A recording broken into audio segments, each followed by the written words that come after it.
এক গ্রামে অনেকগুলো মুরগি ছিল।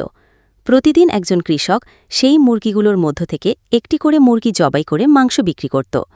এই কারণে সব মুরগি ভয়ে ভয়ে থাকত। তারা জানত একদিন না একদিন তাদেরও এমন পরিণতি হবে। একদিন হঠাৎ একটি মুরগি ডিম দিল। ডিম থেকে একটি ছোট্ট বাচ্চা মুরগি বের হল। মা মুরগিরই চিন্তায় পড়ে গেল। সে জানে তার এই আদরের বাচ্চাটিকেও একদিন জবাই করা হবে। তাই সে সাহস করে তার বাচ্চাটিকে একদিন জঙ্গলে নিয়ে গিয়ে চুপি চুপি ছেড়ে দিয়ে এলো। ছোট্ট বাচ্চা মুরগিটি হাঁটতে হাঁটতে একটি কবুতরের কাছে গিয়ে পৌঁছাল। কবুতরটি সেই বাচ্চা মুরগিটিকে নিজের বাচ্চার মতো ভালোবাসতে লাগল। কবুতরের আর বাচ্চা মুরগিটির সঙ্গে গভীর বন্ধনে জড়িয়ে পড়ল। অন্যদিকে মা মুরগিটি তার বাচ্চার কথা ভেবে ভেবে কাঁদতে লাগল। গল্পটি ভালো লাগলে লাইক, কমেন্ট, সাবস্ক্রাইব করে বেল আইকনটি অন করে পাশে থাকবেন।